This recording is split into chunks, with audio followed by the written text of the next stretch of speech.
Master Skill Consulting. Thank you for joining us. My name is Tunde Ojo.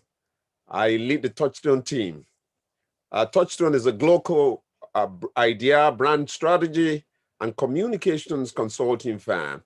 We are in business to make our clients and their brands to be more successful in a complicated and changing marketplace. Business Sustainability Series, BSS, is our initiative to dimension the key drivers of sustainable business growth in a world characterized by crisis, chaos, and complexity. We want to engage entrepreneurs, business leaders, and brand managers in their quest to finding solutions not only to thrive, but also to not only to survive, but also to thrive in a very difficult marketplace. Once again, thank you for joining this crucial and all-important conversation. Today, we have an interesting subject. And I tell you, we also have a distinguished guest who has done the first part of a first part. This is the second part that is taken in this series.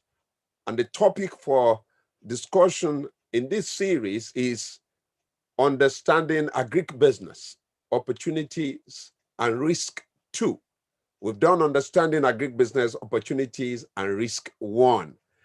And our guest is an agripreneur, a distinguished gentleman that I've known for years, who has been in the business of agriculture in a very, very serious, more serious, ways than, quite a lot of people. His name is Yemi Ogundein, and I'm going to unveil him, shortly. He's already here and ready to join us. We want to welcome all our participants and trusting that we're going to have a good time of engagement as we interact and we have this conversation. Now, a couple of housekeeping and ground rules so that this will help us to have a good time together without being interrupted. Please note that all microphones and cameras will be muted during the presentation, with the exception of those of the presenter and that of the host. That's myself. Don't worry, there will be Q&A, question and answer session after the presentation. However, questions and comments can be posted to the chat room. This way, we're going to have a very seamless program. Once again, my name is Tunde Ojo, and this is Touchstone Business Sustainabilities. And this is series 42. This is the second time we are coming your way with intellectual feast and practical solutions. Once again, thank you for joining us. Now, I'm going to do a quick introduction of our distinguished guest, and from there, delve into the subject of today. And we can take notes, we can put comments in the chat room, and we are trusting that. Thank you very much, Mr. Femi Ojo is saying to everyone, welcome. So, Mr. Yemi Ogundein, you study physics, electronics, and you wonder how come, and somebody who studied electronics will end up as a farmer. At Yaba College of Technology some 24 years ago, he worked in the financial services industry across 5 banks for 11 years.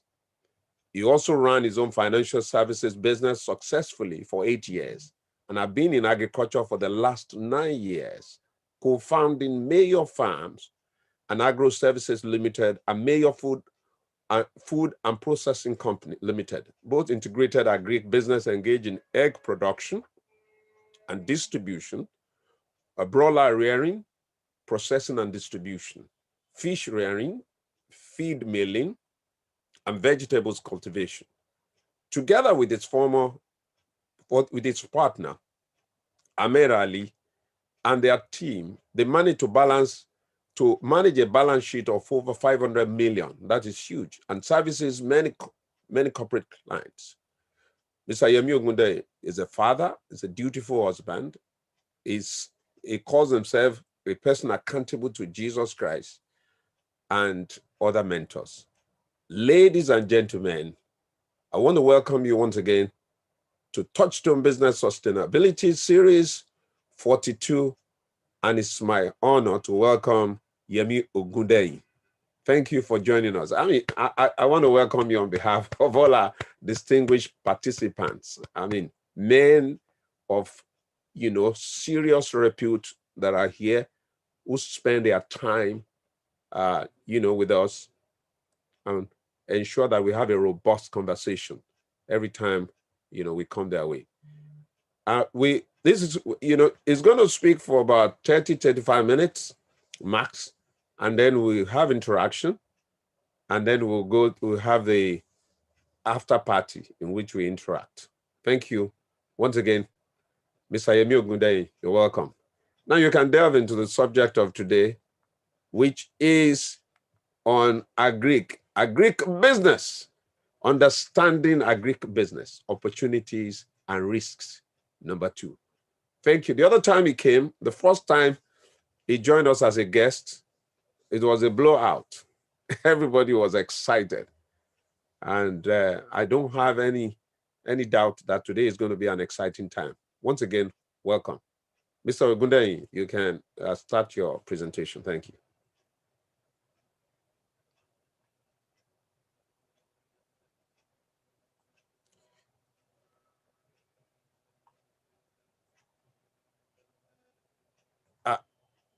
You need to unmute your mic. Your microphone is muted.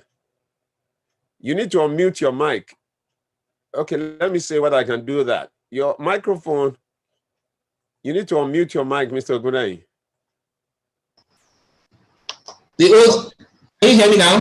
Yeah, we can hear you now. Thank you. Fantastic. Good afternoon, everybody. It's a pleasure being here again one more time and to share with you the opportunities and the risk in agri business. I don't know whether I'll be able to share my screen, but I'll just go into it. I'll just recap what we did the last time, just some basic things we spoke about, and under the agri opportunities and risk 1. And I said previously, agribusiness is knowledge driven. It's you have to have the knowledge to drive agric, as it were. Without knowledge, you might not be able to do much in agric business. So it's very important you understand that it is knowledge driven. Number 2, and it's very important, agric provides food. So your service is relevant as human existence persists. As long as there is life, you will be relevant in providing your service as an agric entrepreneur or whatever you do in the agric space, which is very important. Number 3 is that primary agriculture is not a dash. Primary agriculture is not a dash. It's a long-term business. However, in a long-distance journey, you may choose how far you wish to go. So what I'm saying is that what I said that time is that it's not a dash. It's a long-term business for primary agriculture, but you can choose wherein you want to go, how far you want to go. Today, what I'll be trying to break down is, okay, look, I don't want to go the long haul. I want to do the short distance. How do I do it? How do I get value from agric? Then I also said that you can provide what you like. You have to provide what people need. So you can't provide what you like. That's what it should be. You have to provide what people need. It's not that, okay, this is what I want. This is what I like. Oh, I love this. I love snarery. I love rabbitry. I love broilers. No. What does your market need? And other thing I said, that the market varies from place to place. I can provide chicken. Another person will provide meat. Some other places, it's grains. So it depends on what your market needs that you will provide for the market. And then finally, I said there is no need to reinvent the wheel. Rather, you make it more efficient. Don't need to start all over again. I want to start, okay, I want to start this activity all over again. I want to do something very special. Why don't you improve on where somebody has stopped? And so these are the things we spoke about in the first part. So today, I want to be more specific and go down. Somebody said, okay, look, I won't reveal the secrets. There's no secret for me to hide. It's all there in the open space. So it's for me to just share with you as far as I know. I think we're into 3 basic parts. 3 basic parts. I hope I'll be able to share my screen. I'm just trying to see whether I can share the screen right now. Okay. Oh, okay, I can't share the screen. So if I can share the screen, you will see it. The 3 basic parts. Number 1 part is a primary agriculture. And primary agriculture is a license. You should be able to share the screen. There's no reason why you shouldn't. Okay, let me try and share the screen now. Yes. Oh, fantastic. I can share the screen now. Oh, thanks. Great. Okay. Just a minute. Oh, fantastic. Yeah. So let me put it in a mood where everybody can see it.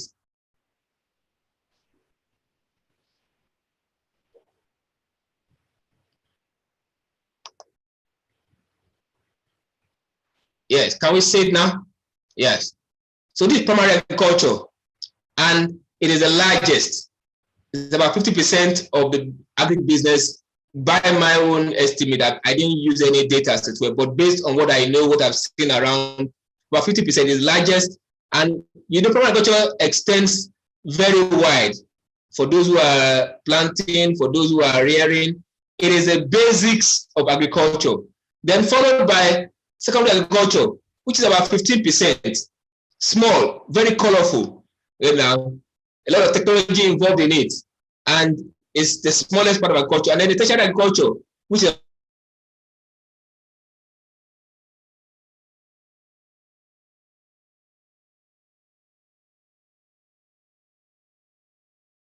try to differentiate what do by primary, the rest of them. So we want to try and break them down. I'll try to break it down into, first of all, primary agriculture. Yeah. Can you hear me? Yes, we can hear you. We can hear you. Okay. Okay. Go ahead. Yeah. So we have crop production and livestock production. These are the two basic branches of primary agriculture. Crop production,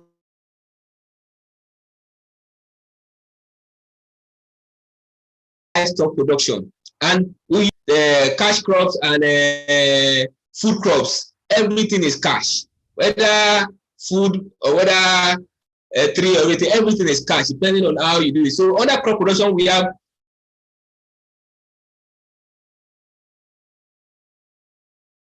shrub crops. I call it shrub crops. Within a year or maximum 2 years, you get value from it, as it were. While the tree crops are the ones you plant now, and for 20, 30, 40 years, you continue to reap from the harvest of that investment.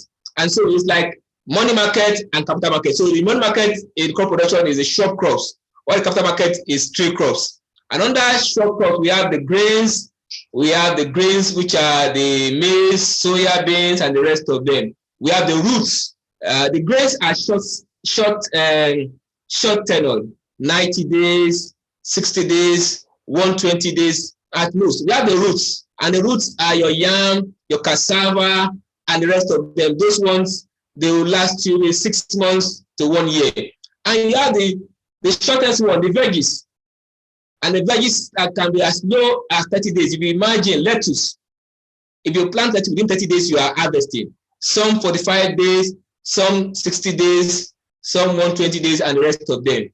And so that's a branch of primary agriculture. So all these activities are primary agriculture. For the tree crop, they're talking about your cocoa, your cashew, all kinds of fruits, and the rest of them that you can plant. And those are like long-term investments that you continue to reap and reap from them. Then we have the other side of it, which are the what? The livestock. The livestock. And the livestock production, there are 3 basic divisions. We have fish, you have beef, and you have chicken. And under fish, and you would imagine that why would you rear fish commercially? Because the fish is never enough. The population of the earth has grown massively. However, we are feasting on these water bodies, and we are depleting the population. So we need to be able to artificially reproduce them and make them available for everybody. And we have under fish the things you can, that I know you can do. There are a lot of fishes you can do, but in Nigeria, there are 2 basic types of fish: the catfish and then the tilapia. And why did I put this fish and tilapia? There is the one that is fresh water, there is one that is salt water, as it were. And so that's why I put it that way. And then you have the prawns too. You can also rear prawns commercially. So those are the things you can do under fish. For beef, you can do goats, you can do cow, and you can do many others, donkey, and every one of them. So everything is achievable under beef. Then for my own area of specialty, which is chicken, you have very kind of chicken. You have the layers, the one that lay eggs for you, and you can pick eggs and sell commercially. You have turkey, you have cockerel, you have various types. You have the duck, you have so many things that you can do commercially. And you have broilers. And why did I put broilers different from every?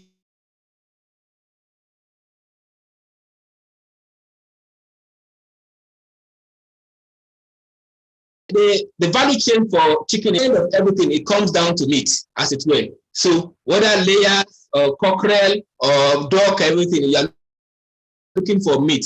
But the most prolific in terms of getting meat is broilers. And I call it the gold in the livestock production, because within a space of 5-6 weeks, you have a whole chicken, fat, ready to eat, organically, without anything.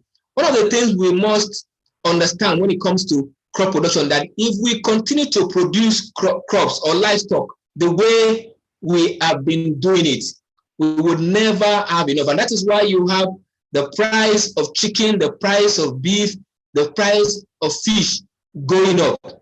There is no way you will take a cow or a cattle, whatever you call it, cattle, cows, bull, anything you call it, and you will rear for 2 years. Who's going to wait for 2 years? And then when you rear for 2 years, it's only weighing probably about 6 and so kg. The weight cannot even feed a few people.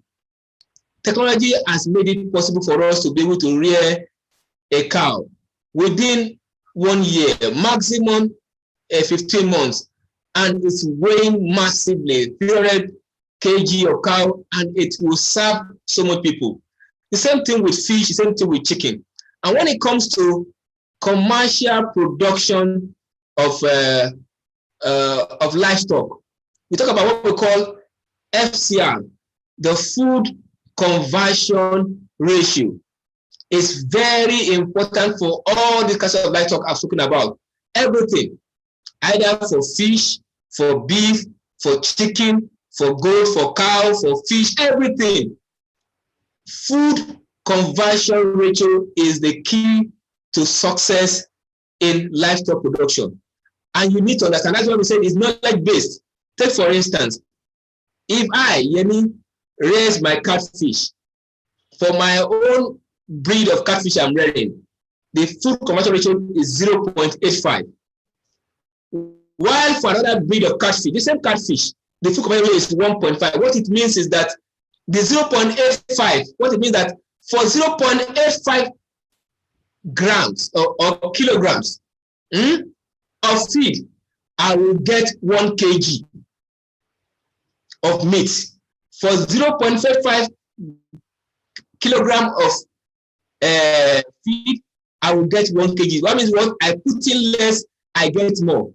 Why the one of 1.5? For 1.5 kilogram of feed, I will get what?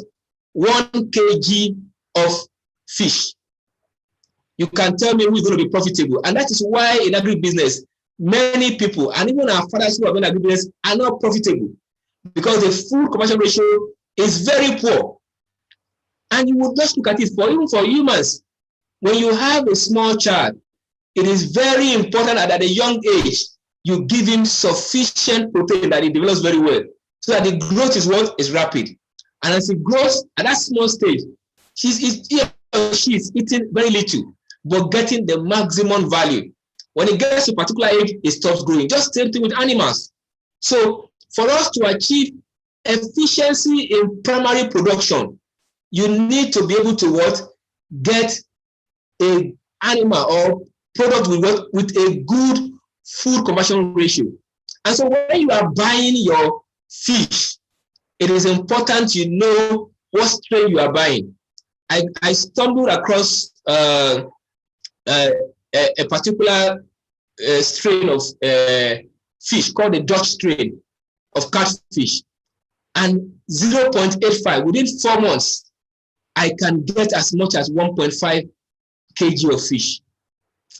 So you can imagine what I will get when I stock that kind of fish, and within 4 months, I give them the right food feed they need. Within 4 months, I will get good value compared to the traditional person that does fish. And that is why a lot of people that are doing fish are not making money, and they are going out of the business, Because number one, they are not getting the right strain. The right strain is very. What the Dutch did was to come to Africa, and they took our catfish and they went to develop it, and they brought out a very good strain. See, everything we do in agriculture has science in it, and there is genetic modification. It's not as if we are trying to introduce a new gene. We're trying to say, okay, look, for this fish, what do I need to do with fins? Do I need fins that much? Do I need a big eyes? What am I going to do with big eyes? What am I going to do with a long tail? All those things are not what we want is meat. So what science has done is to what? Put all the energy into what? Creating meat in that fish. The same thing with tilapia. The tilapia we used to know are the tilapias that what? They are very small and they don't grow big. But today you can see tilapia as much as 500 grams of tilapia, which is quite strange, right in artificial ponds. So when you are rearing your fish, the first thing is very important. You need to what? Get the right strain. When you get the right strain, in the first 4 weeks of their life, they need to eat at least 50% protein in their feed. It can't be less. The first 4 weeks of their life, you must get it right. Yes, it's very expensive buying feed at that particular, because right now, a 5 kg of fish feed, good fish feed will cost you probably about 9 to 10,000 naira. And it's too expensive. I'll buy the one of 6,000 naira. You will not get the right result. So it's important you feed them with the right quantity. They will not eat much. So you feed them very right. Give them good water and the rest of them. When it comes to beef too, you cannot feed beef only grass, or cow or goat only grass and expect results. You won't get results. What is grass? It's just veggies. They need carbohydrates, they need protein. So at the young stage of your cow or your goat, they need so much milk, and you need to provide milk for them, both natural milk and supplement milk. Give them animal protein, plant protein. It's very important for them. In the first 6 months of their life, they must get those things. You will see them develop.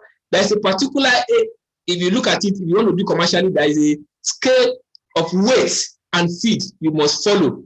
And those are very important. For chicken, it's very important in the first 1 week of the life of every chicken, they must eat sufficient food. It's quite expensive. A bag of super starter for chicken could cost you as much as 6,500. But if you settle for less and say, okay, look, I want to just do this small, it's too expensive, I want to just do 5,000, you will not get results. Another thing that is very important for animals, for livestock, is the environment. It must be clean. It must be clean. Very, very clean. So that is for livestock. Now let's go to crops. One of the very typical things why we don't get good yield in crops, it starts from the seed. Starts from the seed. The seed needs to be improved varieties. Improved varieties. It does not mean that if you have bought improved varieties, you have bought inorganic or GMO. No. What we are just saying that what this seed has been researched into, and they have brought out the sterling qualities, ability to resist pests, ability to grow under harsh conditions, and give you a good yield. So if you start, first of all, from the good seed, and mind you, not for the shop especially, every seed requires certain amount of nutrients at various stages of their life. So if you take for instance now, you take onions, which I'm very conversant with, and you take onions and you go and plant it where the soil is very loamy, waterlogged. Even though the seed is improved, you won't get a good yield because the environment is not right. So aside from seed, the environment needs to be right. If you are doing commercially, you cannot afford to just take a seed and plant anywhere. You have to do a soil test, know what is appropriate for that area. If the the nutrients are not available, so you can supplement with fertilizers. You know, maybe I'll be able to show you towards the end of my lecture. Two things I've done practically. I planted onions on our farm, idle land that we have. And I tried to do organic because I love organic so much. And what I got was like 1/6 of the size I was expecting. Why? Because it's organic. Let me tell you today, and this is just the truth about it, organic products are not usually very big. They may be fresh, super healthy, but not very big. But when we added fertilizer, these things are then growing very well. And I'm certain that by the time we get the harvest of the second part, it will be like 3 or 4 times bigger. So you need to ask yourself, am I doing agribusiness commercially, or am I doing it for subsistence? If it's for subsistence, then you can do organic. But if you are doing it for commercial gains, you might not be able to do organic, because right here in Nigeria, there is no premium for organic. You can't go to market and say, this is my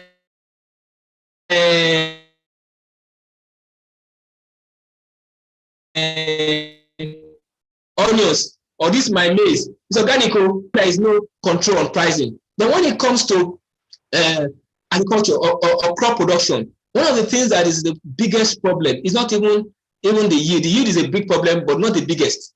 The problem is what? Is preservation.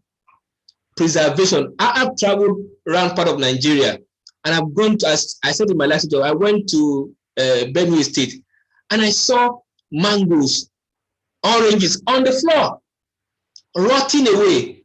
Right on our own farm, I have 2 trees that produce agbalumo cherries that we normally eat. And you find that this agbalumo is only available at a particular season. And while it is available, these crops are not preserved. They are not preserved at all. So what is very important for us as people who want to go into Agric or who are interested in Agric is to ensure that we get the maximum value from whatever investment we are making. If you want to make long-term investment in Agric, we talk about 3 crops. Short-term investment, talk about grains. Are you with me? Hello? Yeah. Yes, so, you are on. Okay, I just want to make sure that I'm not talking to myself. You're good. So now, what is secondary agriculture? Secondary agriculture is any activity you do to preserve the shelf life of primary agricultural products by either changing the nature or adding value to the product. And that is the biggest problem in Nigeria. If you ask me, for the benefit of experience of over 10 years, of close to 10 years in this business, if I would have come, I would have done secondary agriculture instead of doing primary agriculture, because it's the most profitable. It's the one that we need most in Nigeria. You plant maize, even with the poor yield that you have, there is nothing to preserve it. I have experienced this firsthand, and I can tell you that you plant onions, nothing to preserve it. You have mango trees dropping, nothing to preserve it. So the biggest problem in Nigeria is what? Secondary agriculture. And why is it not thriving? One reason why it's not thriving, because it's also knowledge-based. It's knowledge-based, and it drives on technology, especially power. For me, and you see, if you go to a part of Shaki and the rest of them, you see a lot of cashew plants. What we are looking for is cashew nuts. The fruit itself, they beg people to come and suck it. There is value in it. We could extract it, make it concentrate, and sell and export all over the world, and have cashew drink all year through. See, let me tell you, and if you want to preserve cashew as it were, how do you preserve it? You need to look for a chiller, and you put a chiller, or make sure you plant it, you create the condition at which it can fruit all year round. So secondary agriculture is probably the most problem we have in Nigeria, which we need to really address. And then tertiary agriculture is any activity you do in the agri space. It's neither primary nor secondary. Like I'm doing transportation, I'm trading, I'm selling, I'm providing essential services. Whatever we do in the space of Agric that is not primary or secondary is what? Tertiary agriculture. And that too, there's a lot of opportunities. What I'm doing today is what? Tertiary agriculture. I'm giving a lecture. I'm telling people the opportunities there. 1 or 2 persons might take up agriculture. And I want to warn you, don't say, Mr. Ogundein told you this, and you say you went into it. If you want to do commercial agriculture, either primary or secondary or tertiary, you must invest into knowledge. This course is not, this lecture is not enough for you to say, okay, they have taught me, I want to go into it. You will certainly fail. So this is for those who want to do subsistence or want to, this is just an appreciation program for you to see the opportunities. You have to go in depth, go around, study, and know what is applicable. Bring in technology and see how you can get better value. The greater return in agriculture exists at the secondary and the tertiary level. That is why you have the biggest returns. If you want returns quickly, you want to do the dash, not the marathon, then do either tertiary or secondary. But for you to do tertiary or secondary, you need to understand primary very well. Just like in education, you cannot go to secondary or tertiary without understanding primary very well. You need to know the problem that exists there and then provide secondary or tertiary solution. The greater risk in agriculture, we have great capital. You need great investment to be able to fully maximize primary agriculture. There's returns in it. I told you about onions. If you plant onions today, onions is just about 4 to 5 months maximum, depending on the variety you plant, either the long day or the short day onion. But the truth is that if you plant it and you plant it well, the returns is like 4 times the amount. So, but for the truth is that if I cannot preserve my onions, that returns goes away. So the next question is that, look, if I have 4 times the yield in onions, can I begin to think of canning my onions and providing an onion paste? We did plant tomato some months ago just to try our hands on this thing, and we got not fantastic result, but good results. But that tomato within some few days, even though they were improved varieties, within a few days they were getting spoiled. We had to quickly grind them and put them. So there is a need for us to invest into secondary agriculture for us to get the best value. Finally, don't forget these 3 things, which I will going to say. Investment in agriculture are the best weapons against hunger and poverty, and they have made life better for billions of people. That's from Bill and Melinda Gates. The truth is that for us as a country, and you heard it, the CBN is going to stop FX availability to the for wheat and for sugar. Probably because we don't have enough FX, probably because we have sufficiency, or there is proposed sufficiency in sugar production and probably in wheat production. But the truth is that until we make the right investment in agriculture, we will not stop hunger and poverty in our land and in Africa generally. And so we have to be deliberate to make the biggest investment. I get newsletters from the USDA on a regular basis, and I see the investments they are making quietly behind the scene into agriculture. People that feed America are not everybody, just a few people. But government is supporting them. They are making the right investments, and they are what feeding the whole world. Number 2, unless Africa uses modern technology, our farmer outputs will remain low and will remain dependent on others to feed us. As the population begins to grow as a nation, we must think of technology in agriculture. I cannot begin to continue to use hoe and cutlass. It's not going to make any effect. Even if we're going to use hoe and cutlass at all, it should be that we have improved hoe and cutlass, not the normal one we've been using, where there is what dissipation of energy and there's a limit to which you can go. That is from accumulation. And finally, if Agric goes wrong, then nothing else will have a chance to survive, to go right. That is by MS Swaminathan. That's the father of revolution in India. What they did in India was to develop good varieties for wheat, and India witnessed a revolution in wheat, and today they are exporting wheat all over the world. Thank you very much. Thank you very much. Great presentation, Mr. Yemi Ogundein. We're not disappointed as usual. I want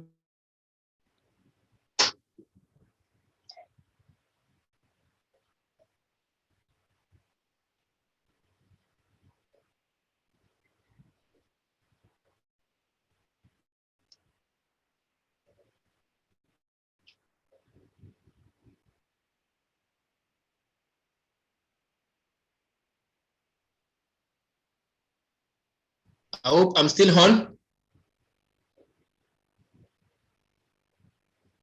Yes, you are. I think today Okay. you have an issue. Okay, thank you.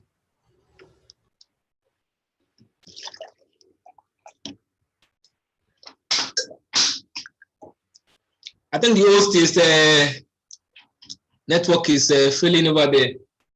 So we can ask our questions. I think I'll be willing to answer them.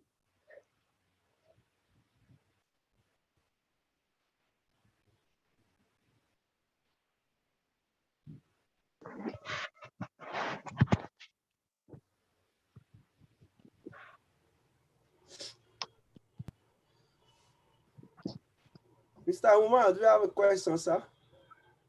Okay, I have a question. Thank you very much for a good presentation. Please, what can you say about the tertiary agriculture section, examples and the right investment? Because I saw the tertiary investment, the tertiary agriculture is even more than what we have in the secondary agriculture section from the graph you show. Thank you.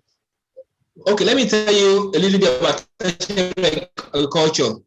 For instance, as a crop farmer, I need pesticides, I need fungicides, I need fertilizers. So the provider of those services, those inputs to me is doing tertiary agriculture. Is not involved primarily, is not pressing what I get, but is providing services for me that will make me have a better yield. So that's tertiary agriculture. It could also be my truck driver that is providing truck services for me, that is providing shipment for me for my goods, that is, so whatever those activities that are not primary and are not secondary, then we call them what? Tertiary agriculture. And there are opportunities that exist in it. And it's basically about trading. So I can go and say, look, I have farmers in this particular location. I want to get the best chemicals. And I'll give you an example. When we're planting onions and we're looking for the right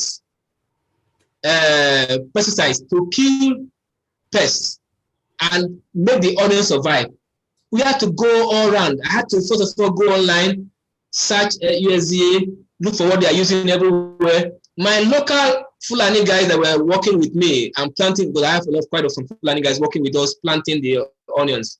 So okay, this is the one that we use. I said, no, you won't teach me what I know. So I went online, got information, and went to look for the particular active ingredients that will kill the pesticides but will not kill the onion plant. And I got one. And when they used it, they were surprised at the result they got. And they never needed to weed. So that service is tertiary agriculture. My borrow guy or my plumber providing those services for me, making sure that the onions have sufficient water, is doing tertiary agriculture as it were. So that's tertiary agriculture for you here. Thank you very much, Mr. Ogundein. Once again, you have earned your name and your reputation as an agripreneur who has been in business for the last 10 years. I must sincerely apologize. There was a power outage and we had to, this is business made in Nigeria. Very, very, very, very challenging, but I'm glad to be back.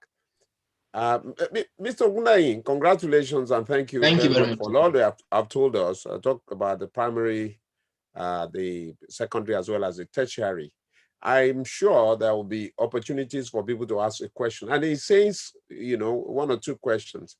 That one thing is very critical. You can't say, I've had Mr. Ogundein and then you rush into agriculture. I can tell you for free, we have lost money, a lot of money, because of lack of adequate knowledge. We went into Agric, acquired a lot of land in Epe, and all of that. We lost a lot of money, got consultants, but things have not worked out. So if this gentleman is talking, I think we should listen to him. And he said where the money is in secondary as well as tertiary, but you need an understanding of the primary.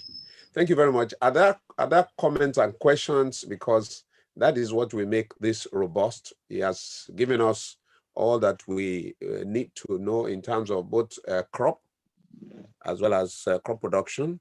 I talked about shrubs, crops, and tree crops. And I know you don't have an experience in tree crops like cashew, but you mentioned cashew, cocoa. Do you want to say a little bit more on all of this? Even okay, Yomi, go ahead. Hello, good evening, sir. Go ahead, please. Thank you. One of the things you highlighted in one of the challenges, the most ingrained challenges facing agriculture in Nigeria is tertiary investment in agriculture. And one of the things, because most of the things I've read, a whole lot of emphasis is laid on the fact that majority of our produce is lost due to lack of preservation. I might, from some.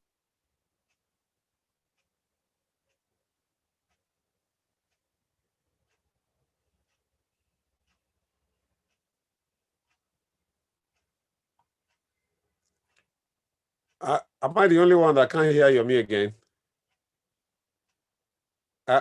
Mr. Ogundein, can you hear Yemi? No, we can't hear him anymore. Yeah. We've lost Yomi. Maybe what we'll do is that Yomi is going to get back. You know, broadband is a challenge in Nigeria. We continue. Yes. Sorry, who wants to intervene? Back. I got kicked out. Oh, okay, Yomi's back. Thank you. I'm back. So what do you think if you say that's the largest portion that the opportunity is for growth and investment, what do you think are the impediments scaring people away from that investment? Thank you very much, Yomi. Yeah, thank you. Yeah. If I got you very well, you asked about secondary agriculture, is that not so? That's right. Tertiary agriculture, that means when we talk about preservation, distribution, and all the rest. Yeah. You know, basically, why those parts are scary or challenging is because the groundwork infrastructure that those services run on are not available. So that's the first thing. Number two is also true that power is a big challenge in that space, as it were, because for you to adopt agricultural technology that will preserve agriculture, you need power. To produce, you need power. So when you take the products of agriculture and you turn it around, either you take your egg and you turn it to mayonnaise, or you take it and you turn it to egg powder, you need power. You need machinery. So those investments are quite huge. And apart from huge, you need the technical know-how to be able to support it. You also need sufficient produce. The tertiary needs to bring those produce available to you. Take, for instance, I'll give you this personal example. In Nigeria, we have what we call egg gluts. It's something whereby you have so much egg in the market, but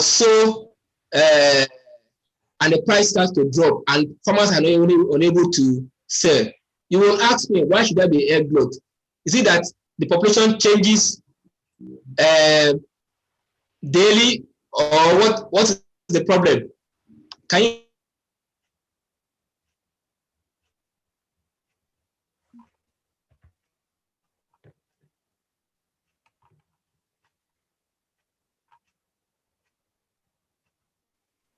Hello, sir. I'm not hearing again. Yeah. We are not hearing. Hello, Yemi. I think we have lost Yemi. We need to bear with the challenging situation. Is a big challenge. I'm also trying to manage that. Hello. Can you hear me? Oh, we are hearing you now. Okay, yes, I'm back. There was internet services that. Are you back? I'm back here. Yes, it's back. Okay, great. So what I'm saying is the readiness in those areas. Number one is a basic infrastructure that you need the government to provide. Number two is power. You were saying something. Machinery, and also to aggregate volume from primary agriculture. And I was telling you about egg. Why is it that Nigeria till today imports all the egg powder we need to produce biscuits, to produce confectionaries and the rest of them? Because we don't have aggregate supply in terms of egg. We don't have enough eggs. So for you to be able to run your machinery, maybe it could cost about 500 million or $1 billion or thereabout to bring in an egg powder machine. You need to have millions and millions of eggs produced on a daily basis. So if you look at it, all we are doing is that we are taking our egg and we're just consuming it. Whereas we need to also step up production, bring in those equipment and begin to do that. And the same thing applies for so many other products. The same thing with Dangote. Look at Dangote tomato factory. They had to close it down because they didn't have sufficient production primarily. So these are the things that prevent those things from coming to place. Yeah. Hello. Sorry. Now, basically, we all know that the biggest challenge of Nigeria is infrastructure across all board. Yeah. And there are no alternative solution. Let me give you an instance. The telecom market also faced the same challenge that you've talked about, the challenge of power. But they were able to provide other alternatives to be able to bridge that gap. Haven't looked at return on that investment. Are you saying that if there are alternative solutions to, let's say, the infrastructure that we have, let's say you talked about power, and I'm able to provide preservation, solution for farmers to be able to preserve this agric produce using generator, because most of the base station that telecom use right now, they power with generator. So is it that there's no likely return on investment if such, let me call it manual solution, is used to bridge the gap of infrastructure, or there's a gap in terms of is there no prospect in returns if that is done? Okay. Let me just answer your question simply. Thank you very much, Yomi. Sorry, Mr. Ogundein, I can imagine your mispaid. Because maybe you need to address the issue of what is the return on investment, because telecom, I think the ROI on telecom is very huge. Does Agric have the same? No. And let me tell you why the ROI on telecoms. For telecoms, those infrastructures you put in place, the base stations and the rest of it, basically for telecoms, the infrastructure you put in place is the cash you use to buy the license. That's the basic things right now. The spectrum is provided by FCC and probably the base stations, and you can use it for as long as you want to use it. In Agric, it's far much more than that. The land is there, the crops, you need to do it year in, year out, you need to provide those things year in, year out. But let me even tell you, there are solutions already. And that's why we have the kind of lectures that we open up opportunities for people. For us at Miller Farm, what we discover is that, and if you use a generator, I can tell you that you might probably not break even. And I'm telling you practically from my own experience, because if you use generator to power your chillers or your cold rooms, you can imagine the volume. On our own farm, when we are in full capacity and we are running, we use a minimum of ₦1 million every month just to buy diesel. If we have capacity are running, I think we are running at 50% capacity.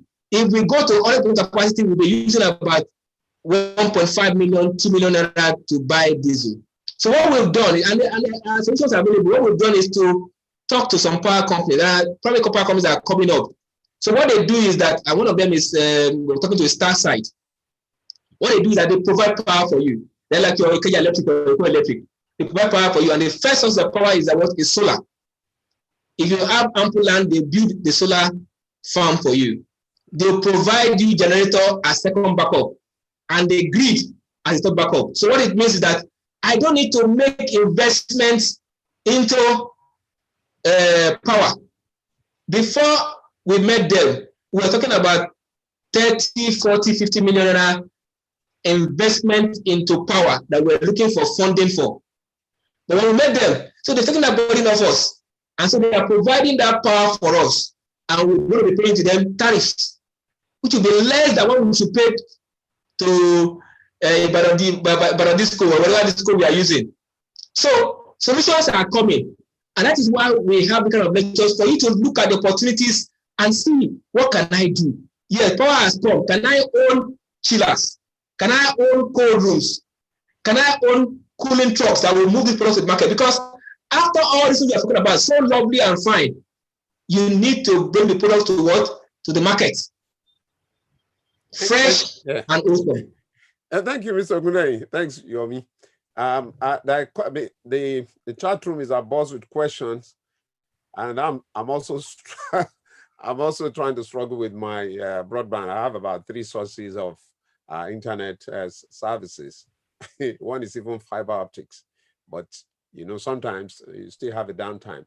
Tosi Oluyemi, thank you for your presentation. Considering the output of one Agric value chain, the output of one Agric value chain is an input into another.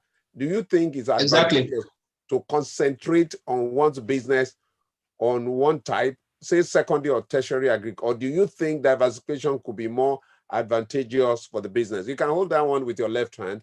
Akin is asking, after thanking you, very insightful presentation, thank you. Please, can you talk about how we do farming in Nigeria as against the need for heavy mechanized and technological driven farming procedure, especially compared to how governments and institutions give out hoe, cutlass, okada, and seed and expect the farmers to feed the nation?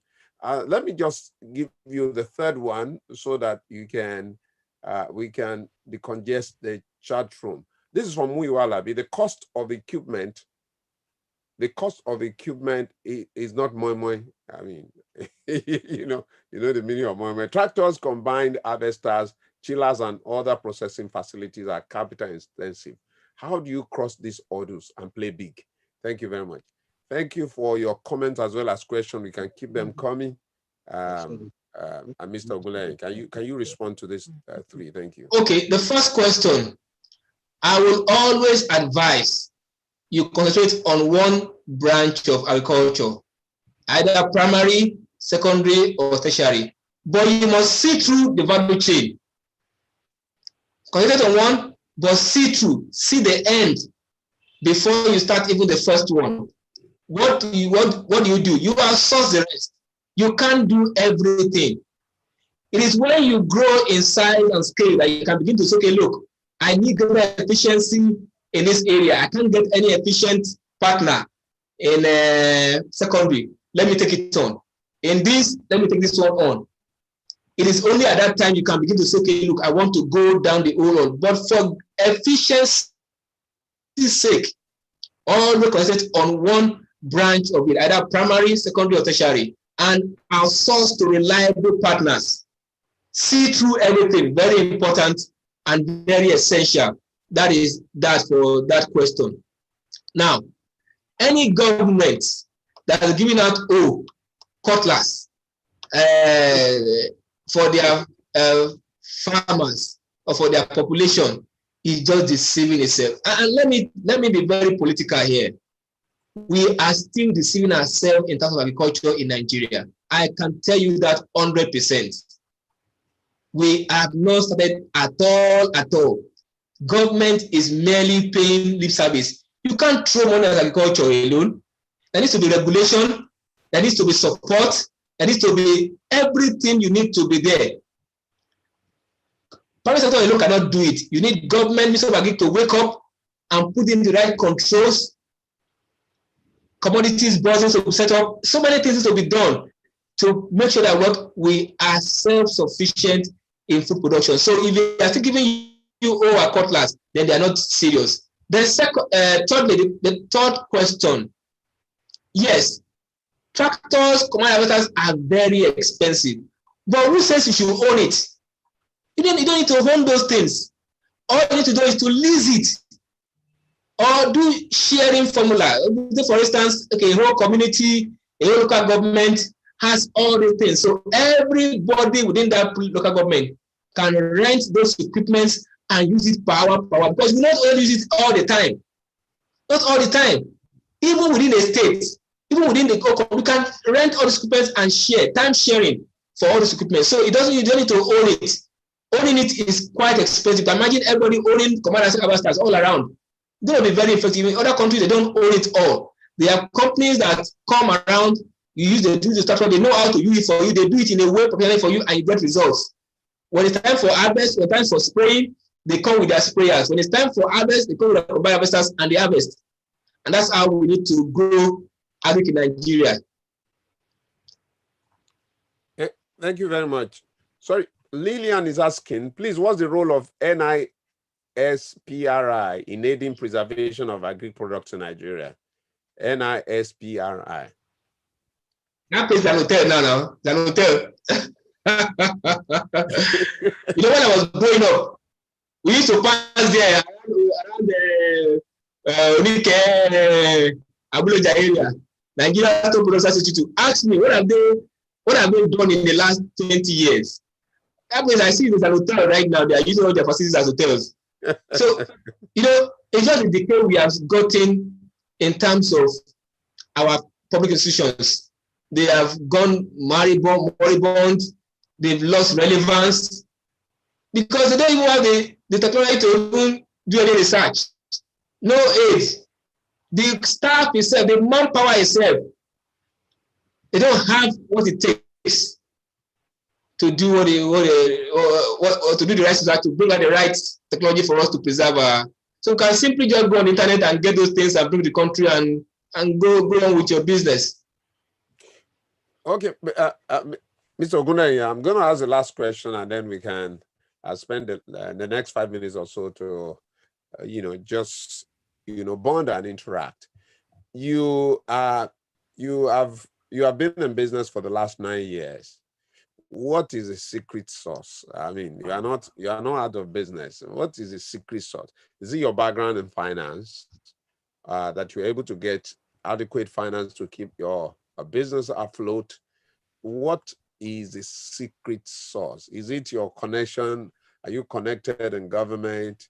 What is the secret sauce that has kept many of us out of Agric and you are still in Agric? I've eaten your chicken again and again, and you can't meet demand. So what's the secret sauce? You're already laughing. Okay.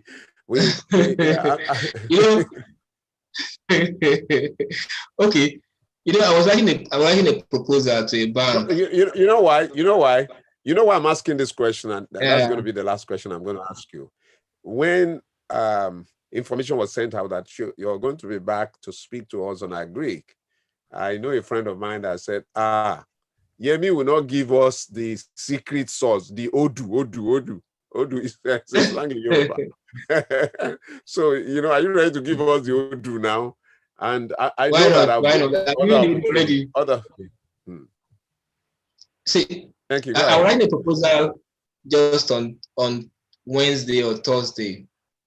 I know I've been working in the bank for 11 years, run business very well before I even started Agric. It's not very appropriate to write that, okay, God is your hair. You can't be writing God in your official letter. And I was writing that letter and I was typing it. I go to that place where I needed to put why have I survived all these years. I typed by virtue of resilience and everything. And I said, okay, and someone told me, Yemi, you didn't survive because you are resilient, but because God was with you, has been with you. And I typed it, I canceled it again. And I'm not afraid and I'm not shy to say it. I will say it at the biggest stage, at the smallest stage. I have only survived in business because the Holy Spirit has given me grace. It is not a, I'm not very religious. It's not a religious statement. The statement of facts. I wake up every morning and I kneel down and I ask God for wisdom. I ask God for instruction. I ask Him for strength, because it takes strength for you to run a business. I ran a finance house for about 6 years before I went into agriculture, and I made good money. Good money. I've not made that kind of good money in Agric. I've not made it in Agric, but I can see the funds coming in. I can see the value coming in.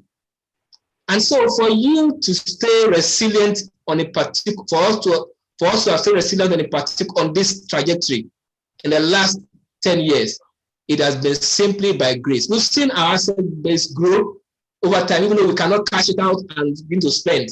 And we've seen our debt to grow too. And we've seen the value we can give to society grow too. When you combine all these things and cap it up with the grace of God, then you find satisfaction. That's what is keeping us going. Thank you. Thank you, Like Mr. Ogundein. Joe's friend said, I'm just imagining how scalable that your Holy Spirit and grace is. Sorry, the how challenge of knowledge is to learn how scalable that grace and Holy Spirit that we talked about is. It's not as can I get hold of it? Exactly. It's not as scalable. It's not, there's no practicality to the example. So aside from the grace and the Holy Bro, today my hand is up. we want to know in practical terms, you'll be what next. are the practical things you put in place to ensure success? Every one of us will definitely pray for the Holy Spirit, for grace to make. I'm very sure, Mr. Ojo, you are aware, everybody wants to succeed, and will pray that the Holy Spirit will lead us or not. But aside from that, aside from praying, what are those key fundamentals that has helped you succeed? And that is very important for us to learn. So as we pray, what are the things that we need to put in place to ensure success? From your experience. Thank you very much, Yemi. Thank you, Yemi. Before Yemi will answer, Mr. Chris Adeni, we want to, but I want to lean towards Yomi's question for many reasons. I had an opportunity to speak to some university students, and I told them, Daniel, we're talking about the spirit of excellence. Hello. God gave Daniel a spirit of excellence because he was able to sacrifice. But I told those young people, Daniel and the others, they stayed in class. They stayed in class. Preachers don't talk about that. They listened to their teachers. They were taught the Babylonian language. They were taught the literature. It wasn't just because they didn't want to defile themselves with the king's delicacies. They stayed in class. Nobody wants to talk about that. So, Mr. Ogundein, what Yomi is saying is that what is the stay in class strategy in addition to prayers that that you need to tell us? Now, Mr. Chris Adenia also has a question, and then we wrap it up there. Thank you. Okay. One of the very important things you need as an Agric business person is that Agric is never done by proxy. I am on ground. I do research every time. I search for knowledge. I am thinking. I am checking my books, both inflow and outflow. I ensure that everyone is doing what he ought to do. I'm a top manager of persons. I spend, I'm a top manager of persons, You can't give me stories. I investigate almost everything myself. So many things I do. Yes, another part of me which is bad is that I hardly sleep. I hardly sleep, not because I'm praying, but because I have spent time during the day to do physical work. mental work I do at night, proposals I need to write. I'm looking for opportunities every time. I am constantly developing myself, as you said. Luckily, I did an exposition in my church on the book of Daniel. And Daniel had the relations of 4,000 years. 4,000 years before his time. Why? Because he studied, he understood, he read the books, he knew the time that their deliverance ought to come. And he did not just keep quiet. He seized the opportunity, he prayed, he went before the king. And so the truth is that we would not just listen to these lectures and this sweat of energy and the rest of them. We need to take action. For those of us who can speak truth to power and tell them, we are not doing enough yet. We have a food security problem in Nigeria. If you run an agri business and you do big man, you can't be there. You don't know what happens. Unfortunately, you will fail. And we've succeeded also because we made sacrifices. Sacrifices in terms of salaries, in terms of time, in terms of in so many ways of managing a business the way it should be managed. I have done my audited accounts for the last 8 years. For the last 8 years. And so when you ask me for my audited accounts, it's right there before you. Right there before you. I know every cover. I know how much it costs to produce an egg. I know how much it costs to produce a kg of broiler. I have every information at the tip of my fingers. And so when I go to present to investors or to financiers, I can only impress you because I know what I'm saying. I'm not talking from the blues. So for you to run a business successfully, you must be comfortable with your business, understanding the old garments. I represent electronics. There is hardly, at least for I know, a chartered accountant that can floor me when it comes to accounting. I understand it everywhere. I know how to calculate. I know all the SAS. Then now, accounting standards for calculating, for doing my education, and everything I know. Is it that I need it? No, but I need it because I need to, before you come and tell me I've made a loss or I've made a profit, I need to know myself. I know every drug I need to use for the best, even though I don't use it personally. I don't abuse it personally. If they're using it, why are you using that one? Why are you not giving them this at this time? Why are you not giving them this drug at this time? So my managers cannot just tell me, because we're giving them PA, Atira, Atisi, Atitamol. There are 5 drugs in one. So that's what they're going to pay for. I know everything that is paracetamol is not Atitamol. So those are the things, as a business person, you must be on ground, you must be resilient, you must know that, look, you understand what you are doing. Thank you. Thank you very much. Mr. Chris Adeni, you can take a brief intervention. And then in addition to that, Sahid Odumbaku, I hope I got that pronunciation right. Thank you for the insightful lecture from your presentation. I understand that tertiary agriculture is the first step to be an agropreneur. Does it mean Dangote Tomato Factory did pass through that stage? I also know about CBN TIPRES with emphasis on tertiary agriculture. You're going to take that. Please, let's have Mr. Adeni's intervention briefly, and then we start putting this together. Thanks for a very robust debate. We are looking at an opportunity in which Mr. Ogundein will teach a master class. We'll be able to deliver greater values. We'll make the arrangement and we get back to you. This certainly may be a paid event. Is in fact certainly going to be a paid event, not that it may. For those who want to know a little bit more, this may be part of the things that we want to do for a master for a segment of people who want to know more about some of the issues that we have raised in this presentation. Thank you, Mr.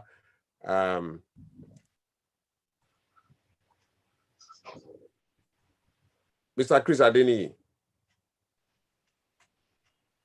Is he still there? Mr. Adeni. Well, If it's not, I think you can help us answer Said Odumbaku. Sorry, the question again for Said. Okay, he said, I understand that tertiary agric is the first step to be an agripreneur. Does it mean Dangote tomato factory did pass through that stage or did not pass through that stage? I don't know. Maybe it's a mistake here. I also know that about CBN TIPRES with emphasis on tertiary agriculture. I don't know whether you understand the concept it's talking about. I'm not an agric expert. I don't know. I know CBN has different schemes and policies to. Yes, I don't know about the program he's talking about. Okay. But what I know is that the CBN has a lot of programs, both at the primary level, secondary level, and at the tertiary level for Agric. And you need to download those programs on their site and be abreast with what it entails. And the truth is that CBN does not give support and funding for startups. So if you're just starting up Agric and you expect to get CBN funding, no, you won't get it. You need to have made some investment in it. So what is support basically is the growth stage of any Agric business, not at the seed stage where you need to start learning, because they can't afford to put depositors funds or economic funds into trial and error. So you need to have made some advancements before you can access CBN funding for whatever purpose. But what I want to tell you is that the size of the person or the knowledge of the person does not mean he can make mistakes. And I'll tell you some of the backstories you don't know. Dangote Industries, they acquired massive acres of land. I forgot, a very large acreage to try and do a backward integration into trying to get pineapples for their juice, dancer juice factory. And they planted suckers. And because they didn't plant it the right way, what came out to was another sucker. And that was a two-year plant. And so that was a massive, and they had all the consultants in the world around, maybe not in the world, around to do that. So the fact that a little mistake, if you don't know what you need to do very well, there is a tendency that you can make mistakes. And so if the tomato paste factory did not do the proper estimate of the outputs of their farmers before they went into starting the factory, they were suffered the fate which they suffered. And so it builds on everybody. And I to make mistakes too sometimes. The only thing I could look, over the years, I've learned so many things. You can speculate about the market and then you get it wrong. I did a little speculation last year. We bought about 6,000 cockerels to sell in December because we felt that the way market was going, there would be scarcity of cockerel. And lo and behold, we couldn't sell as much as we wanted to sell. You see how the cockerel in the pen today. So you can be wrong on market speculation, but you must not be wrong on your primary basics, as to how to rear the birds or how to plant the crop and the rest of them. You can't afford to be wrong on that.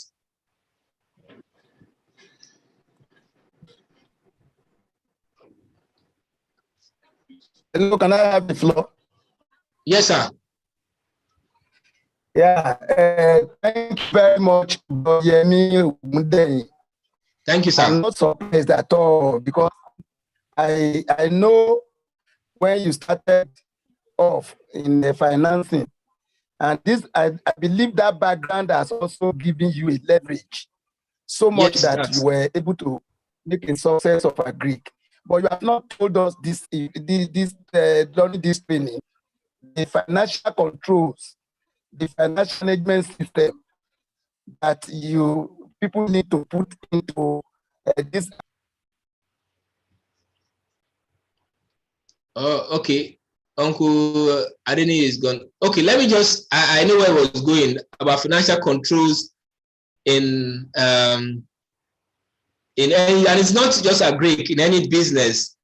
One of the things we do is in terms of trying to put in place controls in a business.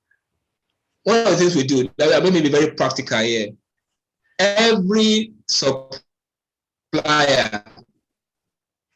I saw at, I have market prices of everything. So I know that every supplier, I would negotiate with the supplier, myself or my partner or anybody we have assigned to do that negotiation. I don't close a deal alone. I don't close a deal. I close a deal after checking prices from all other suppliers and also with our peers in the industry to know what the price is, because the price of grains change day by day. Likewise, the price of day chicks, which are our inputs for our business. So when I want to buy seeds too, I ensure that what I get the going price so that I can negotiate very well. So the first way you need to do is that even at the input stage, you can either make a loss or a profit. If you have bought your day chicks at very expensive price, you're already making a loss. So whether you rear very well or not, you are going to make a loss. But if you are bought at a very competitive